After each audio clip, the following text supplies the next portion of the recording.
Hello. Welcome to another episode of Zoobox Goes to the Movies. I am your host, and with me always is my faithful right-hand man, Dan. Say hello, Dan. Hello! There he is right there. That's more of a... That was like a yaw. It's like a yaw. Ah! And as we talked about last episode, this episode we're going to talk about some of our favorite films of 2019. Should be a good time. Dan was trying to squeeze some in today, but he had a little hot life action happen to him. So what happened? So the transformer outside on your street exploded. Right next to my I got a house, so probably 100 feet, 200 feet from my house, maybe. It just went. I just saw a huge explosion. I saw this big red flash outside my window. Did you think it had happened? Like Iran had attacked? Yeah. But then all of a sudden the power went out, and I was like, oh, well, I'm gonna be like this for the next few hours. I was hoping they would fix it quicker than what they did, but they didn't. So. Well, we're just lucky to have you here. You're lucky to be alive. Absolutely, dude. Lucky to be alive. Okay. Absolutely. The people at home, they can't see it, but Dan is sporting a new hairdo. He changes his hairdo, would you say, every day now? I do. It's good for the hair. It's good to change it up. Gotta flex some hair muscles, you know? Yeah, dude. No, it's still there. It's still there. Still there. All right, well, so we're gonna do our top 5 movies each. Each of us got 5 films. We'll briefly go over them. You know, we don't need to get totally into them unless, good conversation comes. But so you want to start us off with your number 5, Dan? Yeah, I'm going to go Ford v Ferrari. Oh, okay. Throw that out there. Ford v Ferrari, that made it on my honorable mention. I enjoyed it. Dude, honestly, I was trying to think of movies, and I don't feel like I watched that much this past year. Was that many 2019 movies? I felt like I was like, fuck, dude, did I watch anything this year? I was trying to think of things. It's easy to forget. Like, I do that. I'm like, I'll be like, man, I feel like I haven't watched anything. And then I'll go really start thinking about it. I'm like, oh, I watched 50 movies. I feel like I watched a lot of movies this year, but my number 1 pick is going to be surprising. I'll say that much. Okay. All right. So your number 5. So if people want to know our deeper thoughts on Ford v Ferrari, that was the last episode we did. I think it was Ford v Ferrari. Yeah. We did a little mini review there, and we also reviewed Zombieland Double Tap on that episode, which I don't think is my number 1. That's my number 1 pick. My number 5 is The Standoff at Sparrow Creek. That came out very early in the year. That was like a February release. Yeah. 2019. It's kind of it's like a noir thriller. It's kind of a what would you call it, like a whodunit kind of. Oh, is that the one with the white supremacist thing? Well, they're not white supremacy. There he goes. This is the brain of a libtard. They're militia or whatever. Yeah, it's like this militia group. They feel like they're about to be cornered by the cops, and they think one of their group is working with the police undercover, and they're all basically inside their warehouse bunker type situation, and they're trying to flush out the guy before the cops get there, because the cops they were having a police funeral, and then somebody went rogue and shot up the police funeral, and they don't know who it is, so they're trying to figure it out. I think it's an excellent movie. It's out of Texas. There's this production company called Cinestate. They are kind of dedicated themselves pretty openly to being like, we're going to be a Hollywood alternative ideologically. Yeah. So their movies kind of hew a little bit to the right of the political spectrum. Dragged Across Concrete is another movie by Cinestate. Same thing with Brawl and Cell Block 99. Same director, actually, is that. I mean, he didn't direct Sparrow, but the guy who directed Brawl directed Dragged Across Concrete. Which I started watching. It's really good. Yes, we will. It's going to show up on here. It's going to show up on this list, I assure you. I assure you, America. But anyways, if you haven't seen it, it's on Hulu right now. It is totally worth it. It's like 90 minutes. It's like really tight, really well made, just like little thriller movie. And and you just don't see those executed on very well these days. The point of comparison I had from 2019, which didn't make my list at all. I saw that Ryan Johnson's Knives Out. Yeah. And it's like Knives Out is like incredibly smug and like really pleased with itself. You can feel the director is like very pleased, thinks he's very clever while you're watching it. And you don't get anything like that with the old Standoff at Sparrow Creek. Made for under $1 million too. It was made for like $700,000 or something like that. Full of great character actors, people that you've seen around. You're like, oh, I know who that guy is. Yeah, it was good. I watched that. It was good. That's a good choice. I loved it. Okay, what's your number 4? Well, it's kind of a tie between. I would say The Irishman. The Irishman is your number 4? It's also my number 4, so we can just both talk about it. Yeah. We never did a formal review of this, but we watched it back when Dan was up for Thanksgiving, and we watched it the night it came out, I think, or the day after or something. I think it was the night of or the day after, yeah. So you got any thoughts on The Irishman? Well, it's good. I did think. Did you see the guy that did the deep fake was better than the CGI? Like it really, honestly, it was. See, I won't say it was better. I would say it's different. It was better. It was way better. I think that shit looked like garbage, and I was like, oh my god, like yeah. But you're also only seeing millions of dollars. 3.5 minutes of footage that is very particular to work well with. Made by an amateur. No, I'm not saying it wasn't impressive. It's very cool, but I think in the movie, it works in the sense of a character. The character is just different, like a different person. I hear you. But I really loved it. I think it's Scorsese's kind of end of his gangster movie saga, his trilogy. It's kind of like there's kind of a loose trilogy of like Goodfellas, Casino, and now The Irishman. But a lot of people Departed. Come on. Yeah, but that's not really like an Italian. What? Like it's not a gangster movie. It's more of a cops movie. That's more of like a whatever. Dude, I watched Departed because I was watching all the Scorsese stuff before The Irishman came out, and I was really underwhelmed by it. It's not my favorite Scorsese at all. Like I like it, but not my favorite. But what I really like about this movie is I think it's got some fantastic themes that very resonate with the rest of Scorsese's filmography. This idea of it's kind of the end of the gangster gangster character conversation. You know, back in the early days, he started with a movie called Mean Streets. That was like one of his first like kind of movies that gave him some kind of notice that he got some attention for. And that was like young men becoming gangsters because they were choosing to be. And The Irishman is really about what happens to a life of people that like when you're old and you've made those decisions. Like where do you end up? That's kind of what I feel like The Irishman is really about, especially like the last hour and a half.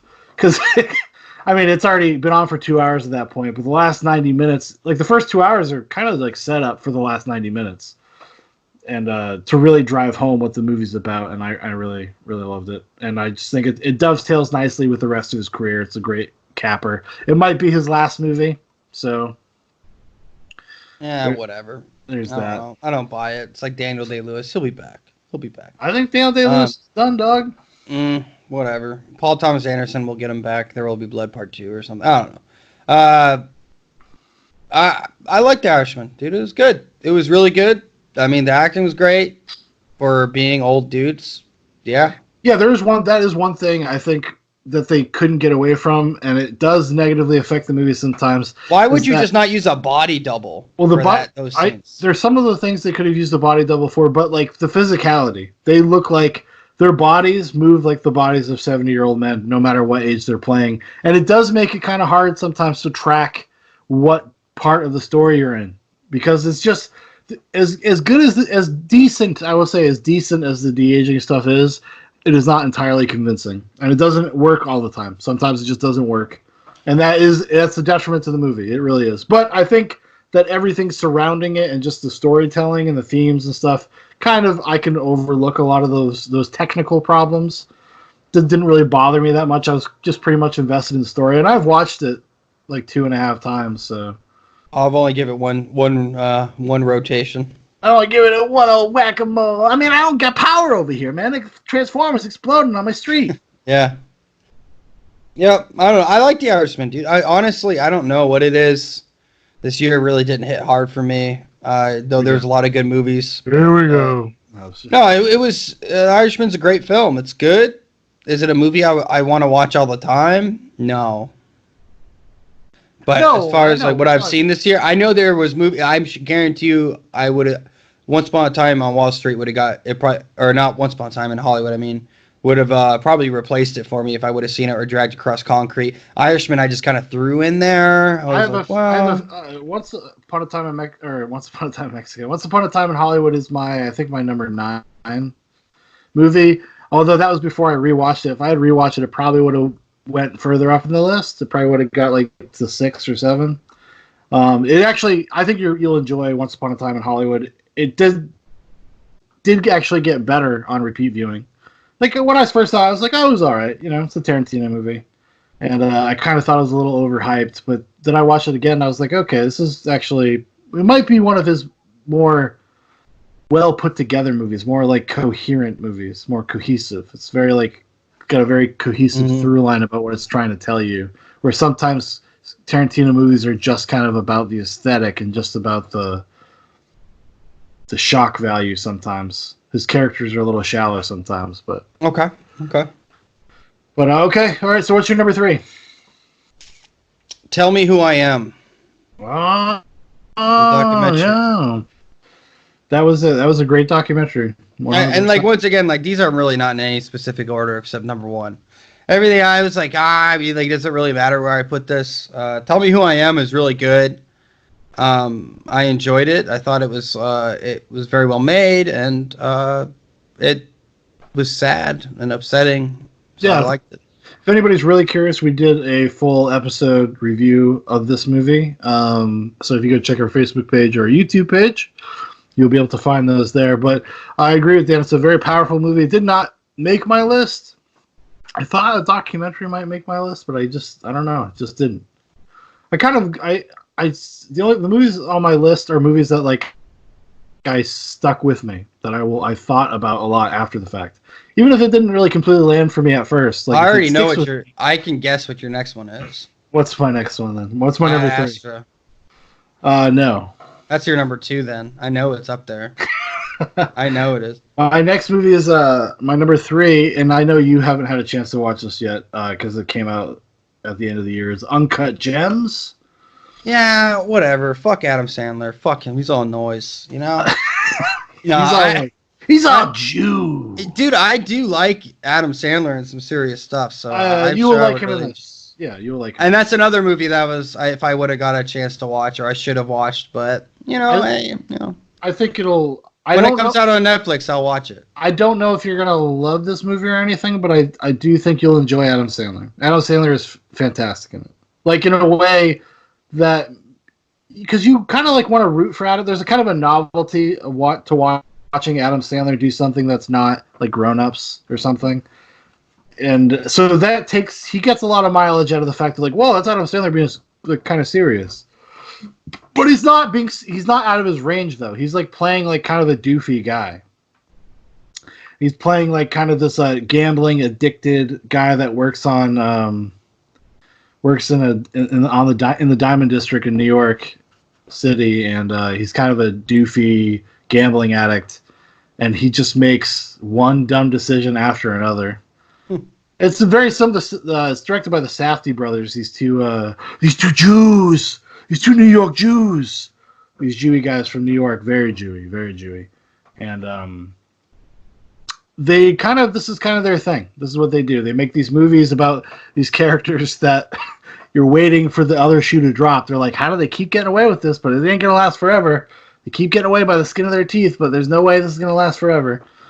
And that's how they build tension. It builds tension very well by watching him do things that are blatantly stupid, but they're not out of character for him. So you, as the audience, you're like, "That's really fucking dumb. Why are you doing that? Why are you doing that?" Yeah. but you believe the character would do that. Like within the first 2 minutes of the movie, you're like, "Why are you doing this? Why are you doing this?" It's not a spoiler. It happens in the first 5 minutes. Somebody like lends him a ring. A famous basketball player lends him a ring, and he immediately, just to hold for over, because they're like swapping jewelry for the night or whatever. And he immediately goes to a to a pawn shop and pawns it for 25 grand so he can put a bet down. Like that's how the movie starts. And then it just gets, wilder and wilder from there. Good times though. Mm. And so what's your number 2? I would say Joker. Put Joker on there. Yeah, I bet you did. I just enjoyed Joaquin Phoenix so much in it. I went back and rewatched it just the other day, and it's not like it's a good film, dude. There's a lot in there. I do like Joaquin Phoenix so much, so it's kind of hard. For me. Joaquin Phoenix is the best, really the only great thing of that movie, I think. I mean, I would agree. And even then, I don't think he has got a lot to work with. I think it's a little one note. Especially, I tried to watch it again. I got about like halfway through, and I was just kind of bored, and I just kind of went to bed. Thank God. No, I don't know. Joker, like I said, the only one that really matters is number 1 for me. All these other movies, this was not a good year for me for movies. I really just don't remember anything that I watched. And there was one movie that made an impact on me this year that I just enjoyed, and I can't wait. You know, like that. So. Well, I mean but I don't know. I just didn't catch the Joker wave. I didn't catch the heat from it. I don't know why. And it's not because you also cheated yourself. So you did that to yourself. I did. I read the script. Joker is another movie. I think it was the second Zoobox Goes to the Movies we ever did. First or second, yeah. Yeah, it's on the. I know for sure that's on the podcast feed, or if it's if you're on Facebook or YouTube, you can also find them there. See that? It's called Synergy. Okay, cross promotion. Boom. The Vortex. Done. In the Vortex. Thank Abraham Bless. Abraham Bless. That's another shirt we should make. In the Vortex. Abraham Bless. Absolutely. Yeah, we're thinking of merch. Before you get copyrighted. Is the Vortex copyrighted? We can check. I mean, if you just say in the Vortex. I don't know. I don't know if somebody could copyright that phrase. Copyright anything. My number 2 is called Ad Astra. Dan was right. He correctly predicted Ad Astra. Dan knows I've been trying to get Dan to watch this. He watched parts of it. I watched the first. Oh, it's so stupid. I don't even know. No, it's not that it's bad. Sleepy, it's not that it's bad. I was at my friend's house, and it was on. So yeah, it's not good. No, you got to get in the bunker. You got to dude, honestly, I have not been in a good movie watching place for a while. So, I don't know. Movies have just not been on my top of my list, so it's been a tough one for me this year. That's why my number 1 is going to be shocking. Dan says that, but Dan watches 10 movies a week. He says that kind of shit. Honestly, that's not true, dude. And every once in a while, he's like, Shaun, I watch this. The only time I watch that is when you ask me to. You watch Zombieland Double Tap on your own goddamn accord. Because it was something to put on. Oh, here we go. Yeah, that's what I'm saying. There's a lot of things that you just put on. But I don't watch them. I actually watched Zombieland a little bit. I watch them. I don't really watch movies. I haven't been watching movies, honestly. I've been watching TV shows a little bit more recently. Yeah, that's right. You were telling me you're trying to get me to watch these crappy Netflix shows. They're so crappy, dude. They're awesome. I love it. You're trying to get me to watch shitty Dexter, even shittier than regular Dexter. It's so Was that you? Yeah, you, baby. No, it's okay. It's one of those things you can watch with your spouse or your wife or something and just you had told get a kick out of. You had told me that. Yeah, I think it'd be fun to watch and laugh at. Just because it's kind of really dumb. But you told me I binged 2 seasons of You. You should watch it, dude. You should watch it. And I was like, okay, maybe. And then I just so happened to see a clip of it. I saw the clip with the comedian Chris D'Elia. Yeah. Chris D'Elia tied up in a basement. If you go to YouTube and you go to Red Bar Radio, he did a segment about it. So look that up and look up the episode. It's recently came out about Chris D'Elia on the show You, and it's fucking hilarious. But it was so bad though. I was shocked. I was shocked at how bad it was. It's not meant to be good. It's not meant to be. They're trying to be good, Dan. They're trying to be it's not that. It's not that easy, trashy. No, not even that. Just go watch edgy. it. Dude. You can't even talk about it. You've seen it for you haven't seen 1 minute. I've only seen the clip, and that was tough. It's pretty bad, but it's one of those things you just. Anyway, it's like Dexter. You start it and you're like, you know what, dude? There's more. I'm gonna keep going. No, I know how bad TV goes. I know how it happens to people. It happens to all of us. Yeah. Suddenly you're like 6 episodes in. You're like, well, I guess I'm watching 40 more of these.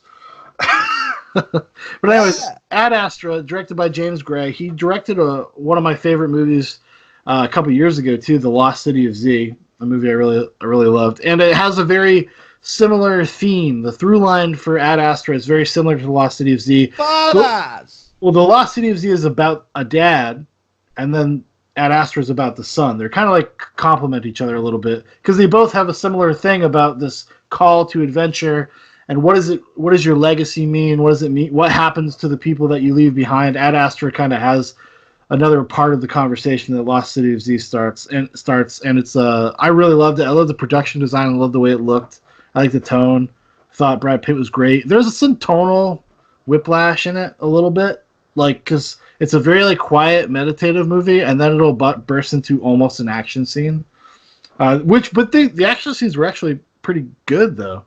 They have this this chase across the moon because it does all these really cool world building things where it doesn't like fully explain like everything about the current reality that they're in. It takes place sometime in the near future, and we've colonized other planets basically, and there's like a base on the moon. It's where you got to go if you want to basically get a connecting flight to another planet or whatever.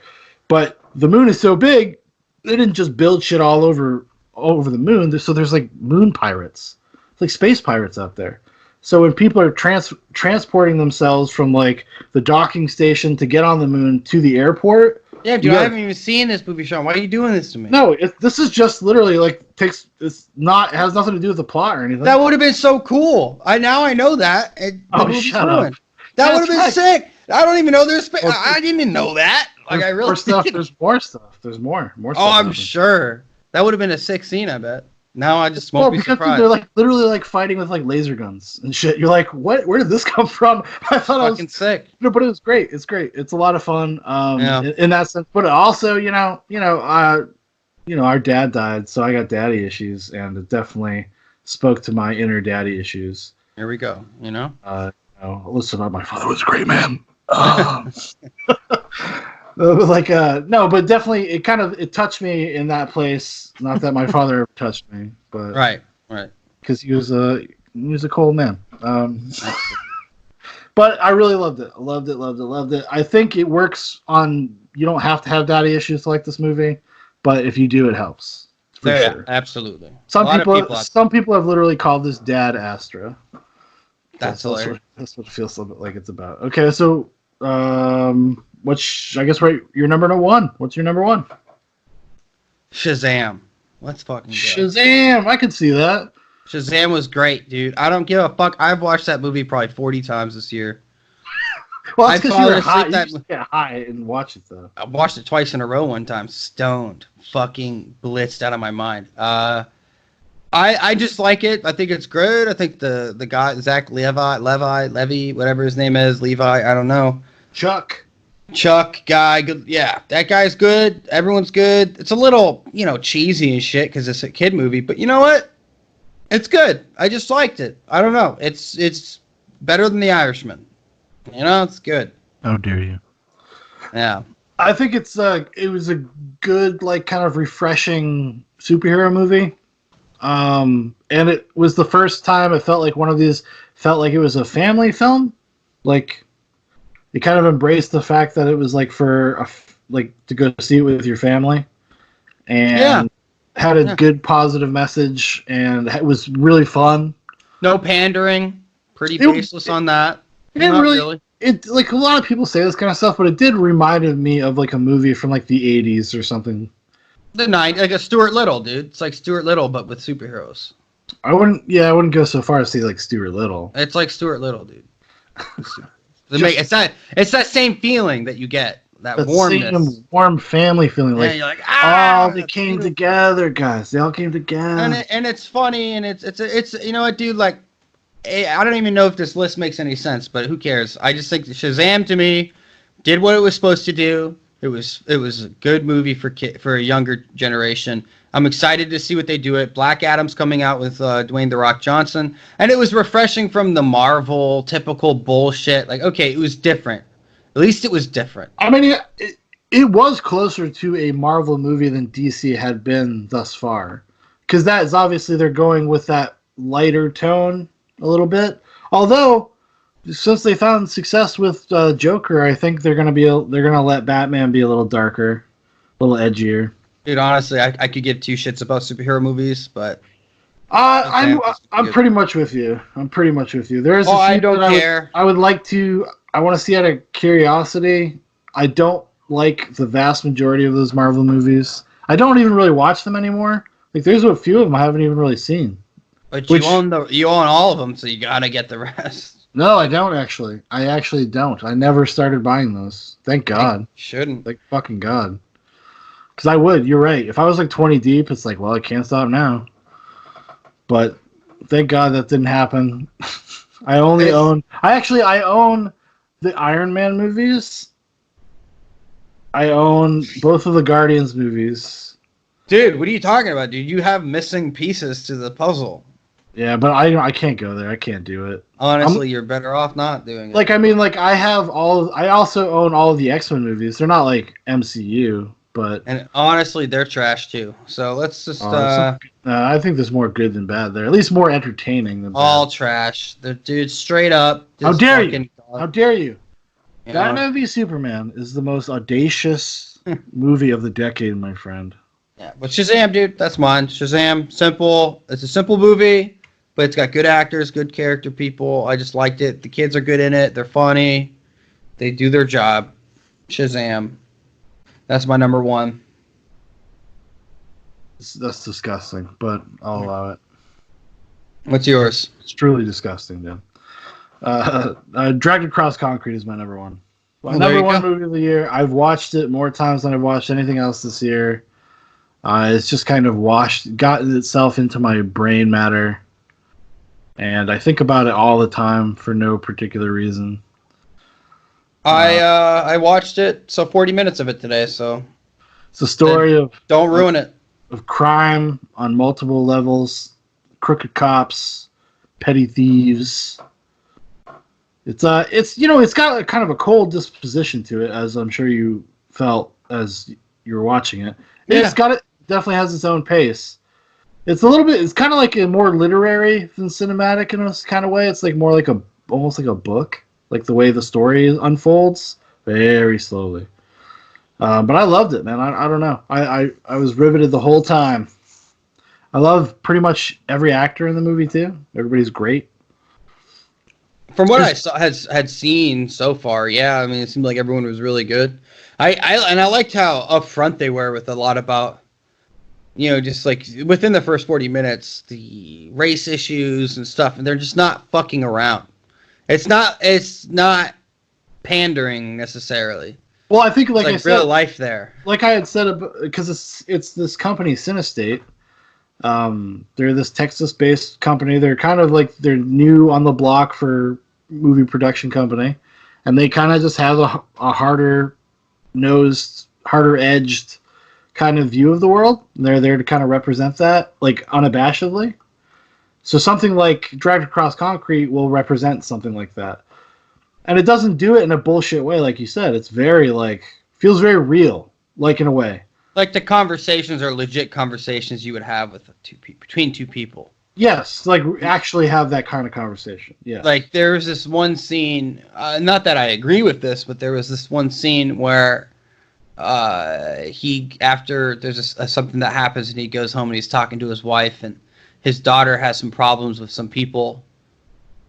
With like they live in a soda thing. They live in a bad neighborhood, and her daughter's walking home from school. She gets bullied by this group of black kids. Okay, it's irrelevant, dude. But I just like that we don't need to give context here. No, we don't, because sure. I don't know if it's irrelevant. I like that conversation they had at the table where there was a reality there. Like she was questioning herself and her own viewpoints. The wife there, and it was interesting, and you could see that.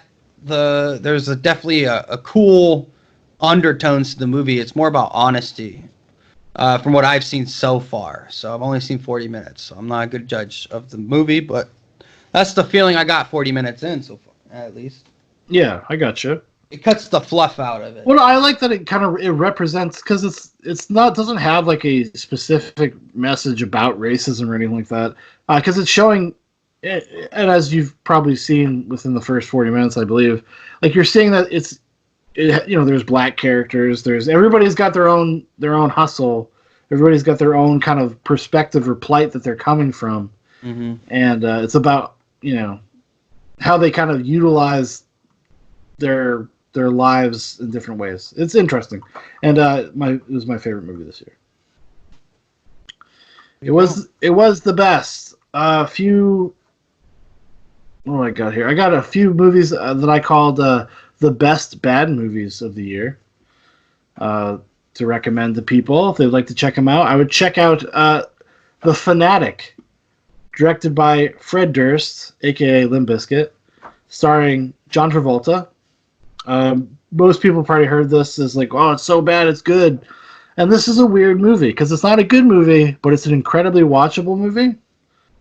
But I also wouldn't say it's like awful either. And John Travolta, maybe a little misguided, but really goes full hilt as playing this like autistic stalker.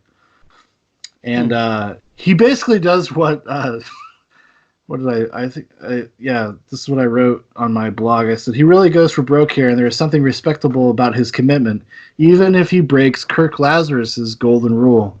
Now, do you know who Kirk Lazarus is, Dan? Yes, I do, Shaun. Tropic Thunder. That's right. He breaks the golden rule. He goes full retard.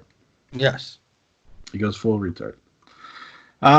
Another movie I would say, actually, which I was surprised that I would say that it's bad but good, is Rambo Last Blood. Did you get a chance to watch that? Nope. It's not a good movie. It's not even a good Rambo movie. It's a very weird Rambo movie, but the last 25 minutes are so fucking gory and stupid. It makes it worth watching. It's like Rambo versus the Cartel. Because he's back home at his ranch. If you saw Rambo 4, at the end of Rambo 4, you see him going back to the Rambo homestead. Shows back up. Well, he's still there, people. Okay, and apparently they're on the border on the Mexican border, and all sorts of shenanigans happen. But it's definitely worth watching, especially if you're just a fan of Rambo and shit like that. Like, yeah. And a few honorable mentions, I would say Crawl. It's a movie about killer gators in Florida that beset upon a father and daughter during a big hurricane. Super entertaining movie. And I would also recommend The Lighthouse. Oh, I did want to watch that one. That's one I did. It's on my Vudu. I saw a clip with the fucking something about masturbating and lobster. Yeah, actually, how about we do? Awesome. We'll do The Lighthouse next week if you want to watch it. It's on my Vudu. Okay, cool. I would really like to talk to you about that one because I'm going to watch it again. But it's on my. Excellent. So I wanted to watch it again because when I first saw it, I was kind of like, oh, it was okay, it was good, but I couldn't get it out of my head. I was thinking about it all the time. Like, I really got to rewatch that. Do you have anything notable that you felt like was awful that you saw this year? I wouldn't call it awful, but just not well placed. It had a good maybe intentions. I'll say Us. Yeah, that would be on my list for kind of the worst or most disappointing. It's not even that it's bad. It's just the last 20 minutes it really falls apart. 30 minutes maybe, but it's okay. It's okay. To me, it's watchable. It's watchable. Cats, I hear, is terrible. I haven't seen it. I haven't seen that yet. I will throw that on there. Just don't watch it, probably, or if you do, yeah. No, there's been a lot of good movies that have come out this year. A lot of bad movies. Well, is there any other bad ones you can think of? Dude, I have no fucking clue. Honestly, no, I don't know. I didn't watch a lot of movies this year, dude. I really didn't. I only the only ones you told me to, and I didn't even do that. No, you didn't. What about The Lion King? That's my number one worst movie of the year. I didn't see it. Lion King is fucking awful. It basically is just like, hey, would you like to watch the cartoon without any of the charm or magic? And we just take it all out. And also, these lions, no dicks, no dong, like nothing. No balls, no nothing. And there's tons of shots where there clearly should be balls dangling. And they are not there. They're not there. Another movie I really disliked from this year was 3 from Hell, the new Rob Zombie movie. Oh, yeah, I didn't even watch it. Basically, so there's House of a Thousand Corpses, The Devil's Rejects. This was like the kind of closing out the trilogy of those movies of the Firefly family, and it was awful. I thought it was like, it's incoherent, the worst movie he's ever made. And I watched 31, so that was also pretty bad. There's another movie that's I saw a documentary actually I saw recently that I just thought was so obnoxious. It was Hail Satan. It's on Hulu. Oh yeah, you were telling me about that. It's just there's nothing more. The only thing more obnoxious than like Christian zealots is like apparently Satanist zealots. Like it's just they're the only people that annoy me more. I also was not a big fan of Hustlers. Hustlers got a lot of traction, got a lot of heat this year. It's about a bunch of women drugging men and raping them, and that's okay. It would have been okay if the movie was good. Like, it's just the movie is just the most basic bitch movie, and they're just kind of giving them a pass because of social politics. Because if you just objectively were to watch that movie, you'd be like, oh, this is not great. I also thought Knives Out was incredibly overrated. I wouldn't say it's a bad movie, just really overrated. Stuber. You saw Stuber, didn't you? Yeah, I watched Stuber, I think. I thought that was pretty awful. I don't know how you felt about it. It's not. There's no emotion. There's nothing. They just put movies out that are what they are, and they make a quick buck, and that's it. No animosity, you know. It just felt like it had all of the formula to be, all the pieces to be like a funny movie, and just doesn't deliver. It's almost like frustrating watching it because it's like a buddy cop, type of movie. And it just, I don't know. Almost every joke fell flat. I can't even think of one time I laughed out loud. Also, was not a huge fan of the film Yesterday. Did you see Yesterday? Yesterday. Yep, I did. I think I did watch that. Yep. Danny Boyle's new movie. It's kind of like a romantic comedy fantasy. Just go fucking kill yourself, Danny Boyle. That shit was terrible, dude. It was like, and I wanted to like it because I was like, I'm in the mood for something kind of light, something funny, something a little silly. Like, it doesn't have to make a ton of sense or whatever. I was okay to just go. No, it was okay. Go with what it was selling, and it's just, I don't know. It just was not. No emotion, no substance, nothing really going on there. It's typical. Yeah. Typical Danny Boyle film. Also, in the last movie I'll talk about is The Dirt, which is about Motley Crue. Dude, fucking some people love that. They love it. Dude, that movie fucking love it. It's bad. It's a bad movie. Like, I don't know, dude. Some people are like, I fall asleep to that movie every night. I fucking love that movie. Who the hell are you hanging out with, man? Yeah, some people like the shit that they fucking like, dude. I don't hate it for it, but I'm not saying they have the best tastes. Yeah, I will agree to that. I mean, apparently not. I was sitting there, I haven't watched it, but they're like, you need to watch it, man. You need to. I still haven't. I don't even, when someone tells me to watch something, sometimes I'm just like, man, I don't even feel like it. Now, it's like, I'm just in a negative place right now. Just a real rebel. Yeah, like, nah, dude, go watch that movie. No, fuck you. I won't. Some people say I go against the grain. I don't know, dude. I just haven't been in the movie mood. I've been really YouTubing it. I think YouTube has ruined my brain for the past year. It does, actually. YouTube and like shitty TV shows. I have over the past couple of years like rededicated myself to movies, and I'm so much happier. Like, in terms of my media consumption, I'm just happier because even if it's something bad, I've only wasted 2 hours. I haven't wasted fucking 15 hours. Like, and I can just walk away from it, and it's fine.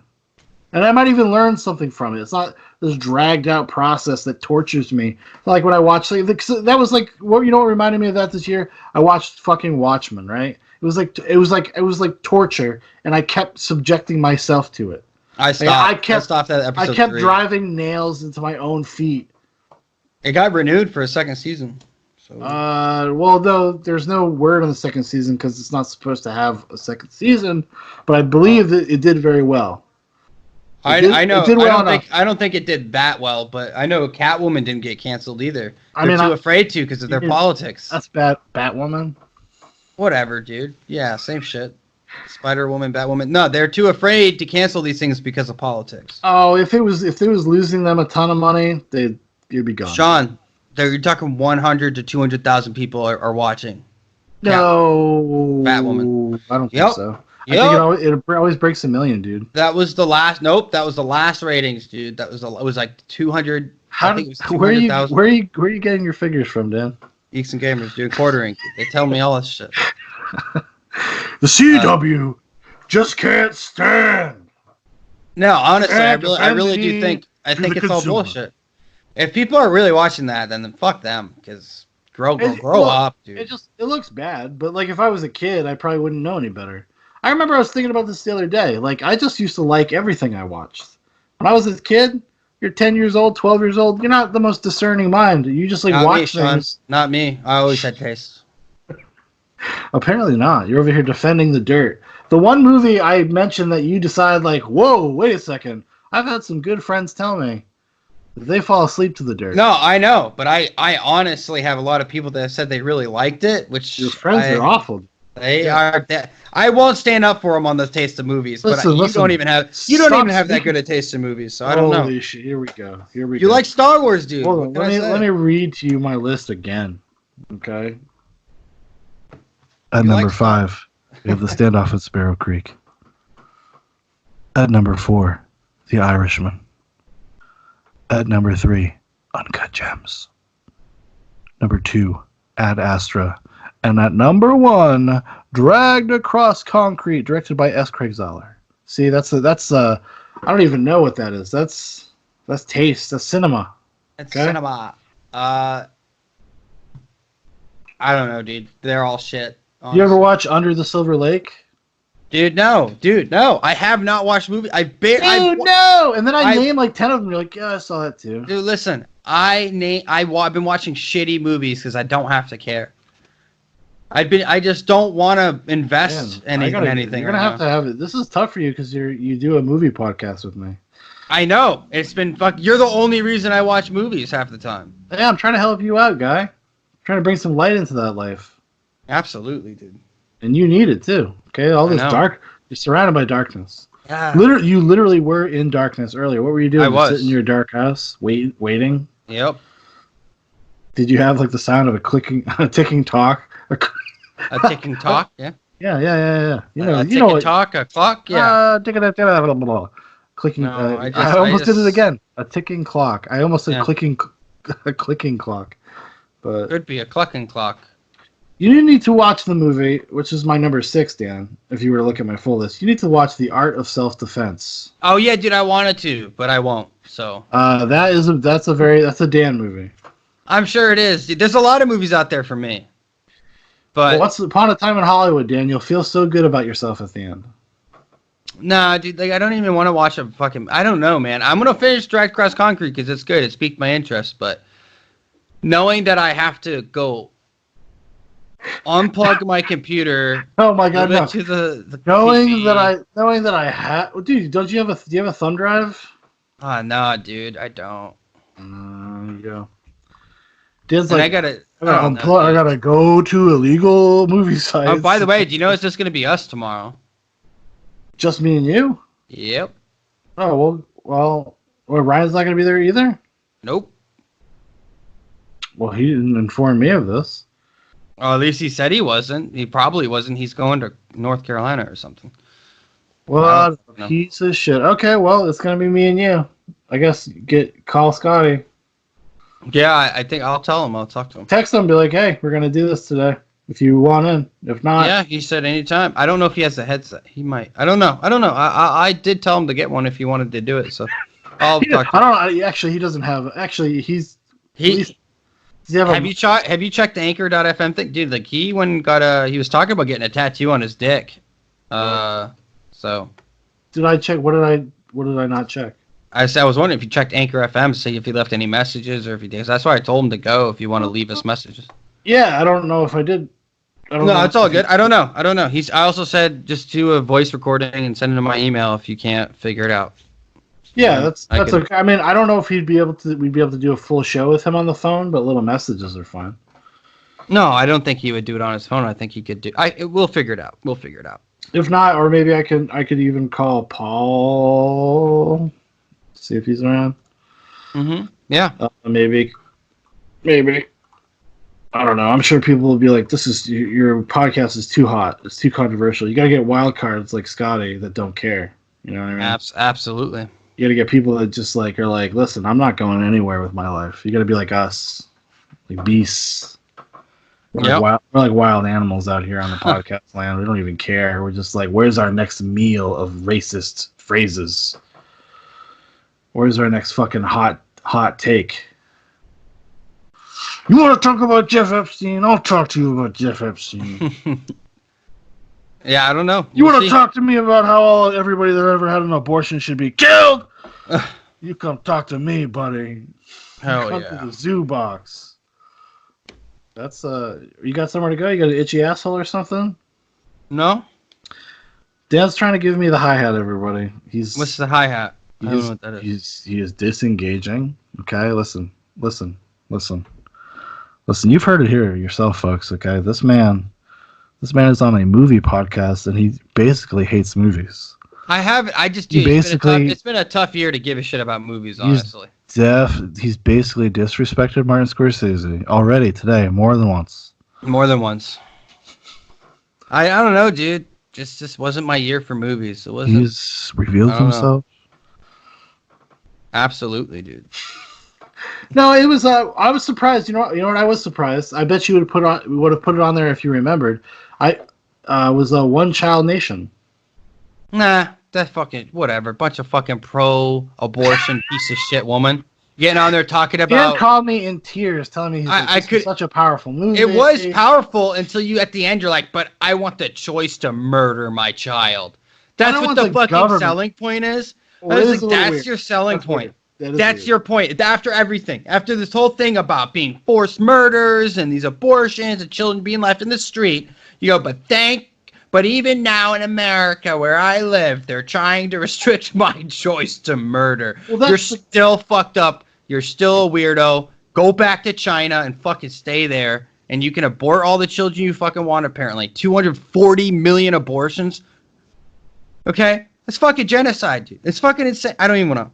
It pissed me off. It is. They consider it a form of genocide. But that's what that's why it's so hard to talk about abortion with people, whether they're, with pro or against or whatever, because there's so much dissonance in that conversation. They're just not honest about, like, what we're talking about. And it's like, I don't even care. If you were to tell me that, like, you were pro-choice and you just have the gumption just to fucking just say what it is. Don't, like, do this weird intellectual gymnastics to try to get it to rationalize what it is. Nobody's like, stop pretending. It's like, that's what makes it annoying. It makes it frustrating. Yeah. Well, so we can talk about that more tomorrow. But One Child Nation was that shit at the end was. I've been meaning to watch it. I have not. There's like. Oh, you haven't even seen it? I haven't even got it. I was gonna start it the other day, and it's just. With I have a son, I got a little baby. It's hard. Me too. Yeah. You know how it is. It's hard to get time away for yourself. Watch something with. Oh, because I couldn't. If I had to watch it with subtitles, I was like, oh, this is probably going to be hard for me to like look at the screen for the entire time, just because Fosters are in. There's another documentary I didn't get a chance to watch either, which sounded really good. It was American Factory. Nope, didn't see it. About a Chinese company that buys an American factory in Michigan. Mm-hmm. And about what happens and how the culture clash and yada, yada, yada. And the Chinese people are like, what do you mean breaks? What is that? Yeah. And then you have like these people that were in unions and stuff being like, what? Yeah. Yeah. And I also wanted to watch The Report with Adam Driver. Yeah, I didn't care. It's fucking all propaganda bullshit. Probably. I think that one is. I started watching it, and then as soon as like Dianne Feinstein was a character, because it's about the Black Ops sites and torture programs and stuff. and about this guy, basically an analyst that uncovers the files, the proof. Oh, he's Edward Snowden, but he's not as important. Edward Snowden, but not as handsome. Yeah. Absolutely. Not as sexy. Have you ever seen Snowden? Did you ever see the Oliver Stone movie? Yes, I did. Yeah. They. That was like, it reminded me of W. I was like, why did you make this now? You need to make this 20 years from now. Like, don't make it now. Granted, he's old as fuck, dude. This is like, I know, but it's like when they did Zero Dark 30. You're like, why are you doing this now? I'll tell you why. It's called propaganda. Money. It's called propaganda. Money. And then they feed the media like the story, like, oh yeah, the government was really mad at Catherine Bigelow. They're really upset at her because she did things she was. Yeah, okay, guys. Yeah. And then they released the movie. There's nothing we can do about it. There's nothing we can do about it. Like yep. Okay, guys. Okay. Yep. Anyways, go watch Dragged Across Concrete. I recommend it. Go watch Shazam. Check it out, especially if you got kids. Kids will love it. Yeah, it's a great family film. And if you don't have kids and you're watching it and you're like alone, you're probably some kind of reprobate. You're probably some kind of loser. But yeah, like this movie hating, fucking, just nut. He's a nut. This guy's a nut. His number 2 was Joker. This man has been radicalized. And it was pretty good. It was pretty good. I liked that. It was pretty good. It was pretty good. See, look at him. Now he's got a. No, it was good. It was good. He's having sweet memories of the Joker, guys. Listen to this. Listen to this beast.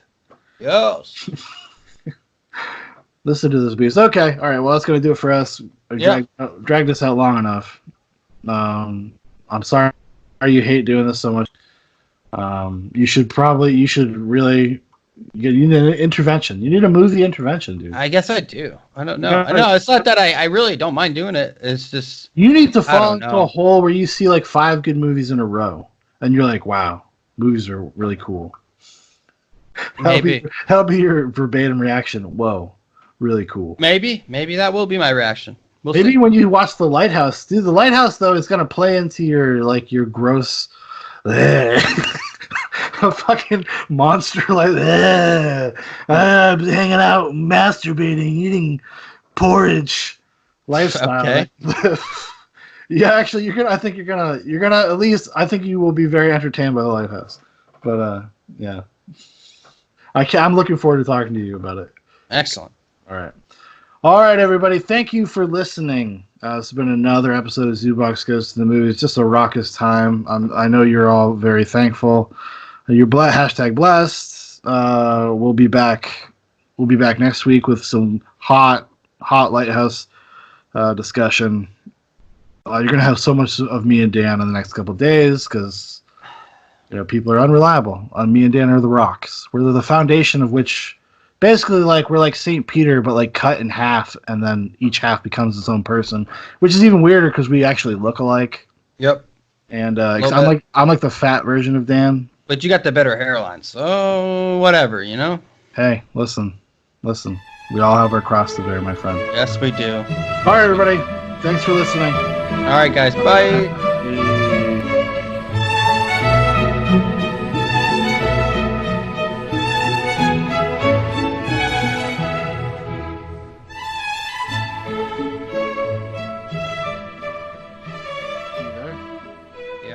Okay, all right.